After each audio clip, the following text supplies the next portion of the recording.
دا خو موږ او تاسو ته پته ده چې په میډیا د کفارو قبضه ده هغه معمولی چیز چې په هغې سره د مسلمان بېعزتي کېږي اسلام ته پې نقصان رسي هغه هایلایټ کړي او دا د میډیا خپل جادو دی یو معمولی کار او یو سم کار چې هغه وغواړي چې هغه قوم ته خلکو ته په غلط انداز باندې پیش کړي نو د هغې فن دا دی یو سمه خبره خلکو ته الټه ښکاره کړه دا د هغې فن دی دا هغې د دې سبق ویلی نو هغه چیز به تا ته الټه ښکارې کړي اما بعد فاعوذ بالله من الشیطان الرجیم بسم الله الرحمن الرحیم ان الذين يحبون ان تشيع الفاحشة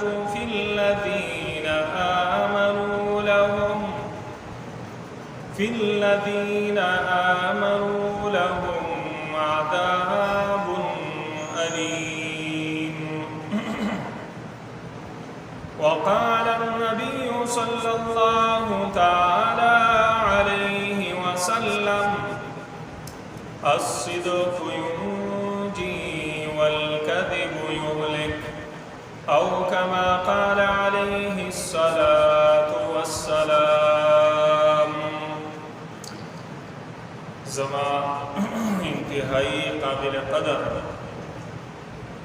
او معزز سامعین کرام نننی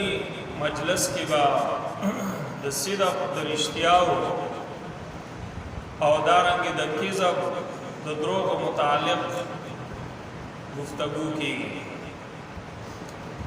معاشره کی نن سبا د دروغ خپل یو راج دی او د دروغ خپل دنیا ده خصوصا د میډیا په ذریعہ باندې نن سبا په خلکو کې دروغ ډیر زیات وري او دارنګي د دروغ پروپاګاندا کی افواګانې خوريږي نو د دې وجه نه ضروری ده دا خبره چې یو سړی داسې معاشره کې پاتې کېږي هغه ته شرعي هدایات سره او هغه په کومه طریقه باندې ژوند تیر کې اسلامي تعلیمات سره نو اسلام دا د خیرخواهی دین دی الدین النصیحه دا د هر چا د پاره د هر انسان د پاره د خیرخواهی او داغه د ګټې داغه د سکون دی د دیو جنا شریعت په داسې چیزونو باندې پابندي لګولې ده هغه حرام ګرځولې چې باغی سره انسان ته نقصان رسیږي او داغې نه چې دی یو کذب بیانی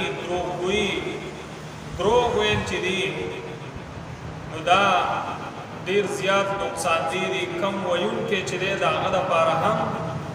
او بسا اوقات چاته چې دروغ ویلی شي د هغه دپاره د دې وجې نه د دروغو غټ نقصان هغه دا دی چې الله تبارک وتعالی فرمایي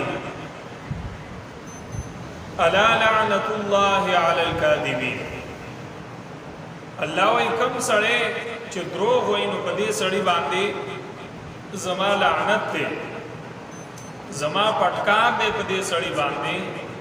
د لعنت مطلب دا دی چې دا سړی د الله تبارک وتعالی د رحمت نه لرې کېږي او دا د الله تبارک وتعالی د لعنت مستحق ګرځي د رحمت نه لرې شي بے برکتی په ژوند کې راشي سپیروالی په ژوند کې راشي تنګي په ژوند کې راشي او دا قرآن عظیم الشان په خپل د دې تصریح کړی دا الله وايي چې یو سړی زما د احکاماتو نه روګرداني کوي نو دا خوشحال ژوند نشي تیرولی، دا د سکون ژوند نشي تیرولی. من اعرض عن ذکری فإن له معیشة ضنکا. الله وی څوک چې زما د احکاماتو نه مخ وګرځي نو فإن له معیشة ضنکا، د دې سړي ژوند به لنډ تنګ شي، دا په خپل ژوند کې پریشان دی، خوشحالي دا نشي دی. نو دا د قرآن حکم دی چې تاسو رښتیا وایئ. وکونوا مع الصادقین. الله وی تاسو د رښتونو خلکو ملګرتیا اختیار کړئ. رښتونی کس هغه دی چې هغه رښتیا وایي، دروغ نه وایي. بل هغه کس رښتونی کس دی چې د هغه قول او عمل دواړه برابر دي. هغه په خولې باندې څه وایي، د هغه عمل د هغې سره برابر وي. نو الله وایي د دې رښتینو خلکو سره تاسو دوستانه او ملګرتیا اختیار کړئ. او د دروغجنو په باره کې الله وایي ویل للمکذبین. الله وی هلاکت ته تباہی او بربادی دا للمکذبین، دا خلقو دا پارا چې هغه دروغ وی، دروغ گوئی کوي. نو قرآن دا غټ نقصان بیان کو د دروغو چې د دې دا پارا اخروی تباہی او بربادی دا. او الله وی دا به دنیا و آخرت کې زما د لعنت سره مخامخ کیږي، زما د رحمت نه بلري. دارنګه حدیث کې پیغمبر پاک صلی الله تعالی علیه وسلم د رښتیا او فایده او دارنګه د دروغ نقصانات هغه بیان کړي. نبی علیہ الصلوۃ والسلام فرمایي علیکم بالصدق، علیکم بالصدق. تاسو رښتیا چې دی نو هغه لازم ونیسئ. ولی فإن الصدق يهدي إلى البر. ځکه دا صدق او رښتیا ویل چې دی نو دا د نیکۍ سبب ګرځي، دا سړی ته راهنمایي کوي د نیکۍ طرف ته، دیندارۍ طرف ته. وإن البر يهدي إلى الجنة. او بر نیکی چې دا نو دا به سړی جنت ته رسوي. نو گویا کې سچائی او راستګویي دا یو داسې چیز دی چې د انسان جنت ته تلو ذریعہ جوړي. او بل طرف ته دروغ دی نو د هغې په باره کې نبی علیہ الصلوۃ والسلام فرمایي وإیاکم والکذب. او تاسو ځان بچ کړئ د دروغو نه. ولی فإن الكذب يهدي إلى الفجور. ځکه بېشکه دروغ چې دي نو دا سړی ګناه کې اخته کوي، ګناه طرف ته ورته راهنمایي کوي، دا د ګناه سبب ګرځي. وإن الفجور يهدي إلى النار. او بېشکه ګناه چې دا بیا سړی اور ته رسوي، جهنم ته رسوي. نو گویا کې رښتیا ویل دا د جنت ذریعہ او دروغ ویل دا نبی علیہ السلام وی دا د جهنم ذریعہ دا، جهنم ته د تللو یو سبب دی. نو دا څونه عظیم نقصان دی، غټ نقصان دی چې د قرآن نه ثابتېږي، د حدیث مبارکه نه ثابتېږي. دارنګه بل حدیث کې پیغمبر پاک صلی الله تعالی علیه وسلم فرمایي وی آیت المنافق ثلاث. د منافق سړي درې علامات دي او بعض روایاتو کې څلور علامتونه ذکر شوي. یو علامت پاغي کې د منافق سړي دا دی چې اذا حدث كذب. کله چې دا خبرې کوي نو دا دروغجن وي، په خبرو کې دا سړی دروغ وایي، دروغ گویي کوي. وَإِذَا اؤْتُمِنَ خَانَ. کله چې د دې سره امانت کې ښودلی شي نو دا په امانت کې خیانت وکړي. وَإِذَا وَعَدَ أَخْلَفَ. او کله چې دا وعده وکړي نو دا د وعدې خلاف ورزي کوي. واذا خاصم فجر او کله چې دا چا سره بحث مباحثه لنجرا شي نو پاغي کې بیا دا کنزلی کوي او دارنګ چې دین رد بد وي. دا د منافق سړی څلور علامتونه نبی علیہ الصلوۃ والسلام ذکر کړ او په دې څلور علامتونو کې یو علامت د منافق سړی هغه دروغ وي چې دا دروغ وي ځکه د دې با ظاهر او باطن دواړه میچ لري. تاسو ته ویل الله وی کونوا مع الصادقین نو ماته ویل چې رښتونه هغه سړی ته وایي چې دا هغه قول او عمل برابر او دروغجن هغه ته وایي چې دا هغه پر لکه صحیح نو هغه فخله نه خبره حقیقت کې نفس الامر کې یو شان ته دې ته پته خدا په خله باندې دا خلاف خبره وکړي نو دا سړی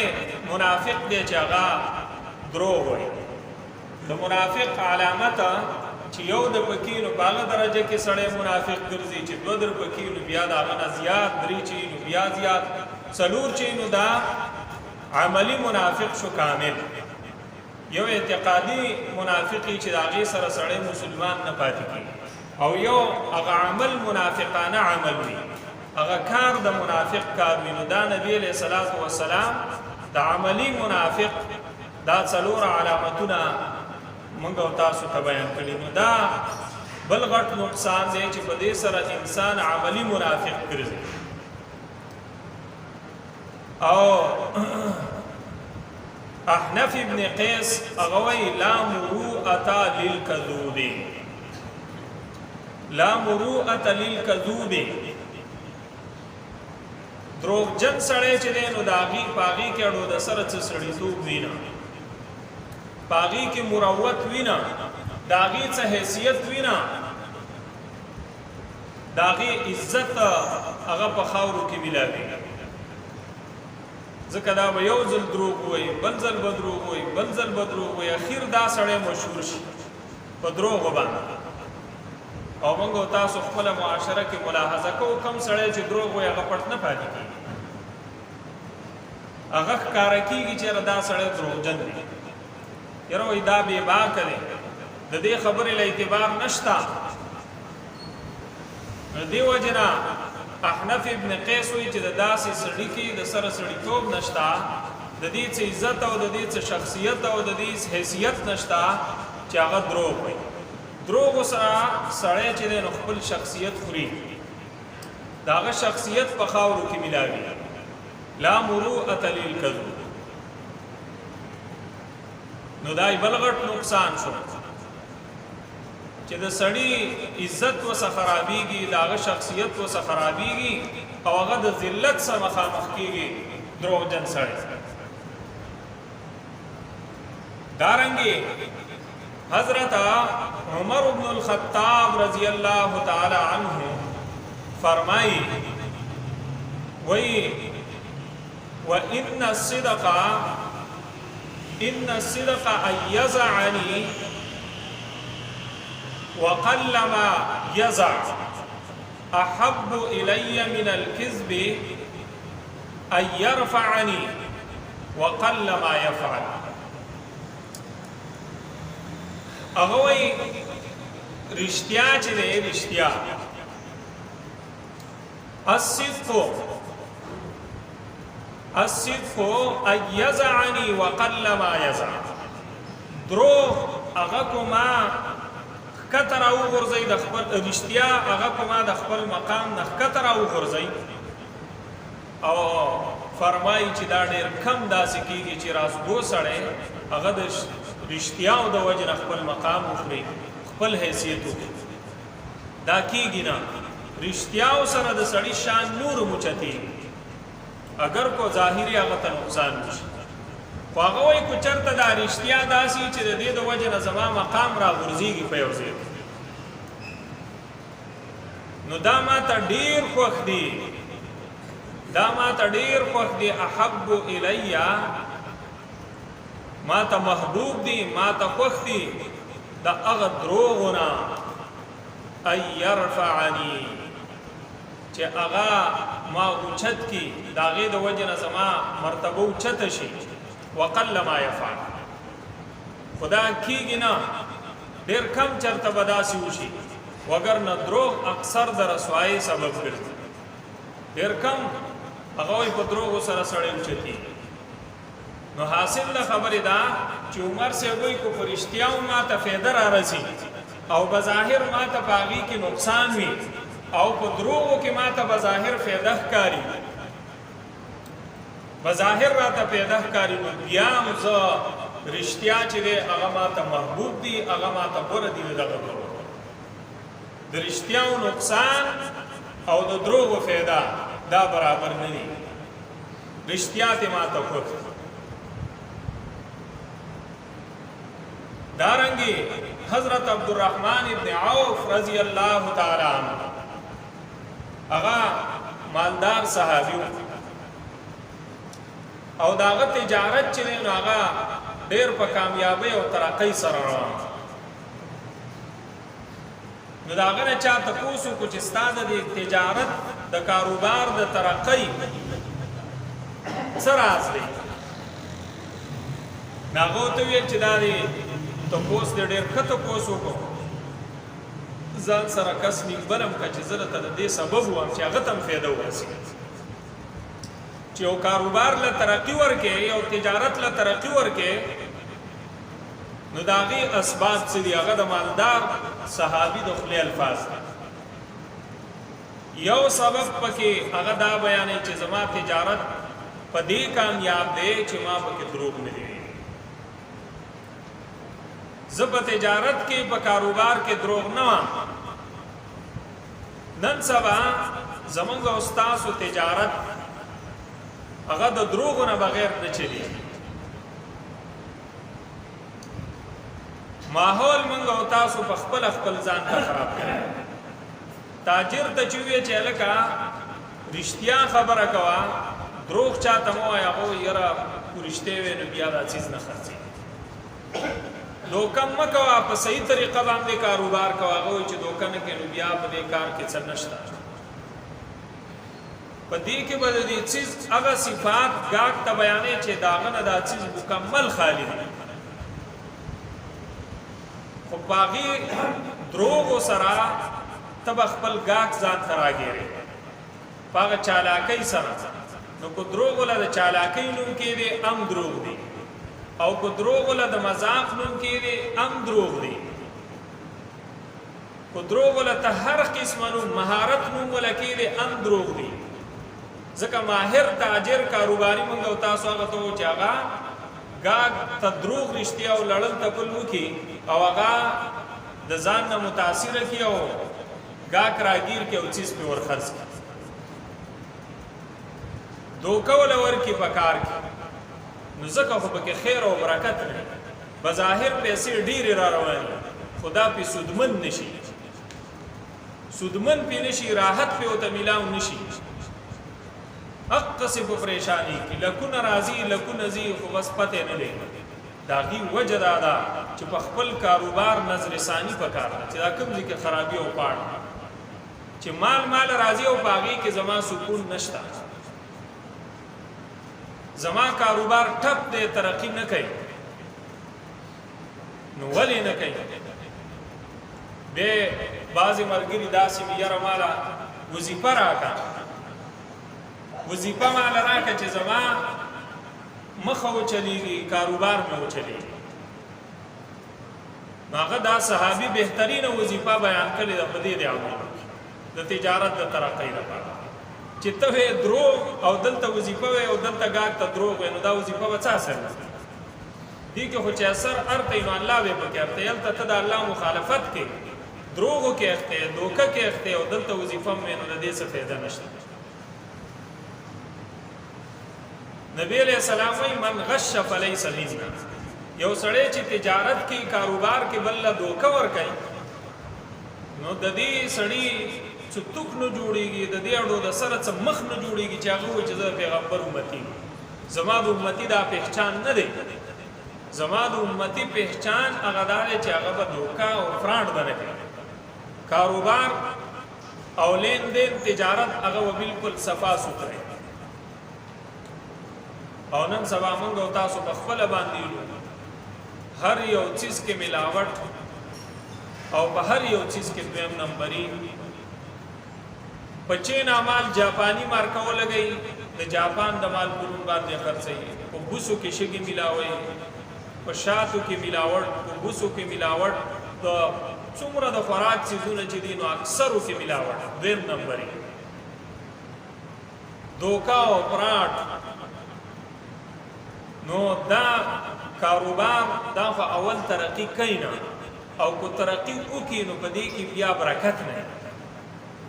پدې کې بیا برکت نه تاسو تماوی دل بلکونه راضی لکونه متیزه خدا و پیږي نه دا و پیږي ځکه چې دی د تجارت دا دانچا پترو باندې ودرولې دا صحابي وای زما د تجارت د ترقی راز د ګټور کېدلو راز هغه سچای رښتیا وي نو موږ او تاسو یو په دې عمل چې کم کاروباري سره داغه دا نیت وکړو چې راځه کاروبار کې دوکا او فراډ او د دروغ نه وکړ چاهي ماته د 100 روپۍ روپۍ ګټه پاتې کی نو بیا ته دا مخ کې ګټه خونه وینا او دا اوس چې کومه اوکلانو د دې ګټه خونه تا ته په کې فرق محسوس ما یو ځل دلته بیان وکړو دلته یو موټر سایکل والا ناس د بیا زه تیرې دم ما ته आवाज وکړ قاری سي مانا لکه دې فراش چې زوره له کوزو منزل درغلی موډر زه پریشان یم مالوالي وای تا خو چیرې دا او دا دروغ دي په کاروبار کې دا جایز نه دي نو دا خدا موږ چې کم کار کوو دا په بغیر د دې نه کی دا خو څه چیز موږ د 50 روپۍ ملاوي څه په 2 ملاوي څه په 10 ملاوي دا خو چې موږ غاګ ته دروغ نه ونه په دې کې موږ ته ګټه نه پاتې کی مال ګوره د تجارت خپل اصول مناسب ګټه تکوا ضروری نه چې تک غاګ تداوی چې دا چیز حکومت دا په 100 روپۍ راځي او ورته 50 روپۍ راکې یا په دیش راځي تماله چې دینو 50 راک دا ویل غاګ ته ضروری نه دي ورته دا چیز په څو دي دا په دوه کو اخلي واخلا کو نه اخلي بل ځکه تک ملاوي ګرځان ملاوي ضرور انته وا مونږ ته د دینه فواره نه کوي مال دا سوای بستا ګټه حراميږي نه نو اکثر خلک وایي چې زما تجارت ته دروغونه بغیر نه چلی خچلی خو داغه په ذهن کې بعضی خبرې داسي چې هغه د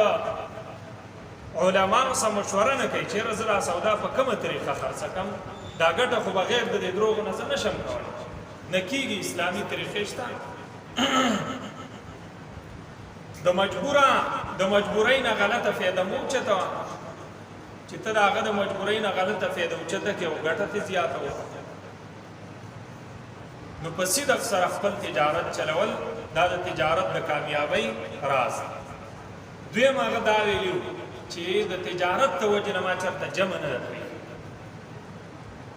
مونږ می د جمع سره کوي د کاروبار د وجنه د تجارت د وجنه زمانه جمع نه راځي نو مطلب دا چې دینی حکم تعالی را لید الله او رسول امر را لید یو طرف ته تجارت دی بل طرف ته الله امر دی نو تجارت پر وسلکه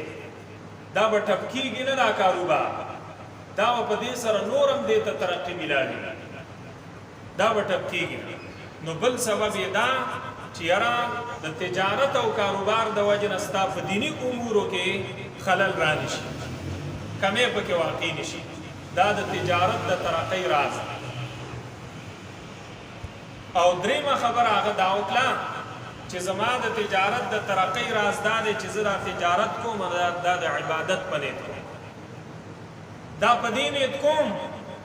چې پیغمبر پاک صلی الله تعالی علیه وسلم تجارت کوي د سنت په نیت باندې کوم د عبادت په نیت باندې کوم تجارت دا عبادت دی دا پیغمبر پاک صلی الله تعالی علیه وسلم سنت دی دا د الله عبادت دی دا د الله د محبت ذریعہ التاجر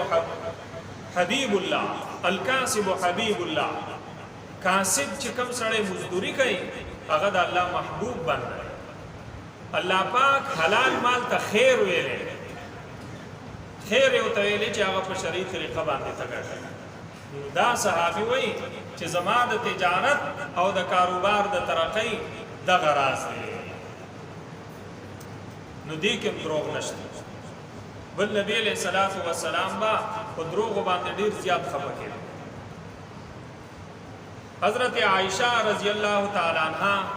هغه فرمایي د پیغمبر پاک صلی الله تعالی علیه وسلم مبارک و اذا اطلع على احد من اهل بيته، کله چې پیغمبر پاک صلی الله تعالی علیه وسلم په یو تن باندې د خپل اهل بیتونه خبر شو چې را دې سړی دا خبره دروغ کړی دا، کذب کذبتن چې دې سړی دروغ ویل دي، نو لم یزل عنه معرضا حتى يحدث منه توبه. مسلسل نبی علیہ السلام داغه نه رو گردانی کوله او داغه نه به اعراض کاو،